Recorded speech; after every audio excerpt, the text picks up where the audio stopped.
Dre, I want to get your thoughts, but before I even get into the Tank and Lamont Roach fight, I think because of the controversy, Gary Antoine Russell's amazing performance got kind of overlooked. What do you think of Yeah, the Gary Antoine Russell and Rayo fight? man. I thought a lot of Ryo too, right? And I still do. I'm tripping, right? Great fighter. He can box a lot better than I thought when he was when he took those fights on with you know the one cat. What's his name? The boy. Chris Colbert? Fox. There you go, Chris Cole. Right. That second one really showed me. You know. But Gary Russell, man, what you just said was the same way I felt. I'm like, man, people really, we so heavy on this fight. We ain't even looking at the fact of what Gary Russell did, man. I'm really proud of Russell, man. I knew them growing up.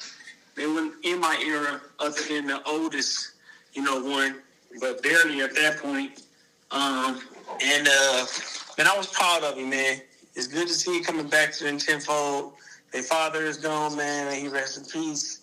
And, the brothers are carrying on his legacy, man. And I think it's dope, man. That boy is somebody to look out for sure. That carry on the legacy is an understatement when you name all your sons Gary Russell. They ain't have a choice. Exactly. Absolutely. Man, moving on to the Tank and Lamont Roach fight. I know fighters are entitled to a bad day, judges, officials. I'm Yeah. typically a huge fan of Steve Willis. I thought he dropped the ball on several occasions. I'll start with the knee, given that you were someone that were hit while you were on the ground and you got a disqualification win. When Tank Right. took the knee, got up, went, got his face wiped, as a fighter, you had to be like, what the hell? Right. That was surprising to say the least. He knew better. Mm-hmm. And I was going over thinking about situations where that, where that could have happened at or where that happened before. And I just simply took it back to our amateur careers, man. Him being an amateur and a decorated amateur at that, if you do that in the amateurs, you're in trouble. That's something you know about being in there. Mm-hmm. Not only did he take a knee, I pretty much assumed he asked for the 8 count. I'm not going to sit there and say, he did it because he thought he could. I thought he was just like, I'll go ahead and take a little 8 count. And when he ran to the corner, man, realizing yesterday, late last night, that could have been a disqualification. You know what I'm saying? His coach actually interacting with him. You don't supposed to be jumping up and helping your fighter out in the middle of a round. You're not supposed to. There's no interaction there. And if, just say something does happen, say gloves get untied, and he runs back to the corner, the coach can fix the glove, but he can't say anything to his fighter, man. So seeing that was crazy, man. And period, point blank, Tank knew better, and I assumed he was prepared for the 8 count. I'm so glad you said that because I was talking to someone and I said that if a fighter's mouthpiece gets knocked out and you bring it, the ref brings it to the corner for them to wash it off, the first thing they say is do not give instructions. Yep. So to see him wipe his face, if I'm Lamont Roach, I don't know if there's a stimulant in that towel. I just don't know. So to see that interaction was wild and it went unpunishable. And I think that's Yeah. the main thing. Yeah, that's crazy, man.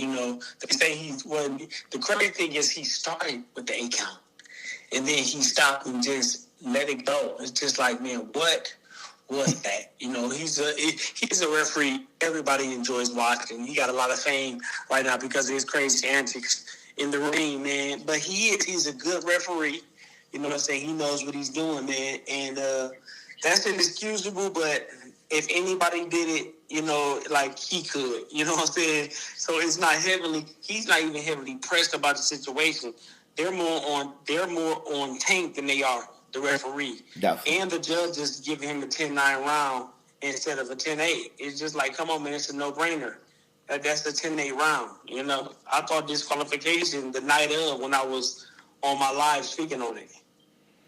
What did you think of the performance itself? I think Tank kind of got comfortable with landing his fastball. I think he waits out rounds a lot, and it just didn't happen for him. That being said, I thought Lamont fought a very tight, clean fight, and the mistakes that Tank opponents usually make just wasn't there. What were your thoughts?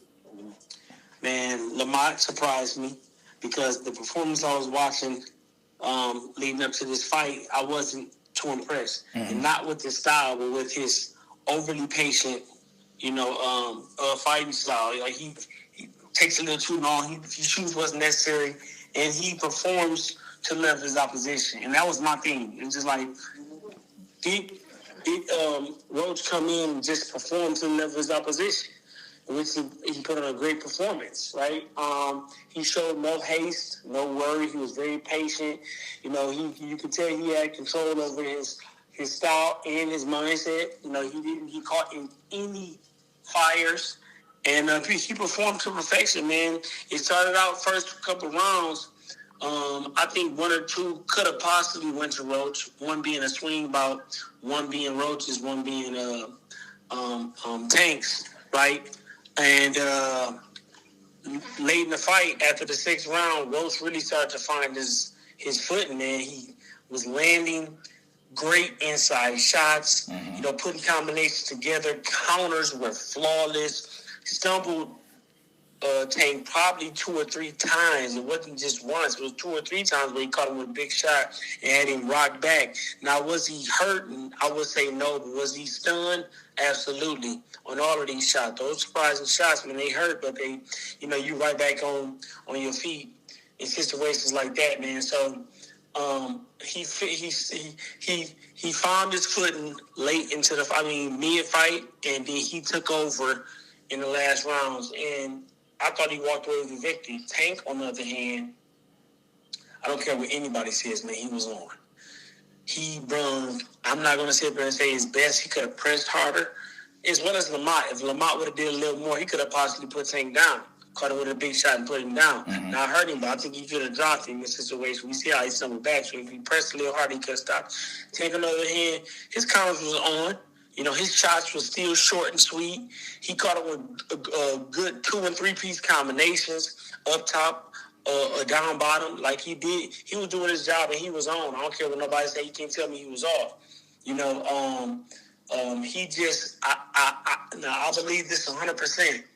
He was surprised at the fact that Lamont could take his power, and by the late rounds, he was just like, man.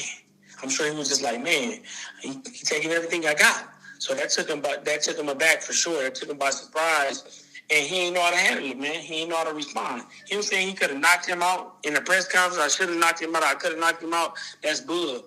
And then that's him telling you that, well, everything was fine. I just didn't do what I was supposed to do. He might have did some second guessing because, again, the element of surprise happened. He couldn't believe Lamar could take his punches. I couldn't believe it. The fans couldn't believe it. The boxing world couldn't believe it, man. He was standing in the ground. Not only that, he took advantage of his situation, man, and he walked away with that victory. It was a great performance, though. I loved it. I loved what I seen from both of them, but Lamar got the best of the exchange. Got the best of the fight. I'm so glad you said that because I thought the same thing. I didn't see anything in Tank that I hadn't seen in previous fights. I think his output has gotten lower and lower as his career goes on. I thought his counters were fast. I thought his defense was pretty good. I just thought Lamont outfought him on the inside. The rounds where Tank usually takes over, Lamont took over. Yep. And it's funny too, man, because I was talking to the smart guy. I don't know if you know what that is on IG, a guy from New York. Tank, he lost the exchange on the inside, but he abandoned the jab at the same time. So if you can't win those exchanges on the inside, you need to be using the jab to at least keep them off of you, because Lamont figured out that I can land more shots on the inside than I would on the outs. Lamont didn't have to box. He allowed any pressure, and when he did, he took advantage of the inside and won most of those exchanges. It's like, if that situation you win, Tank, being who you are, man, you better learn how to use that jab to not only keep him back, but set him up for the big shot moving forward, man. And he didn't do that. You know what I'm saying? He lost that fight. Can he capitalize? Can he come back better?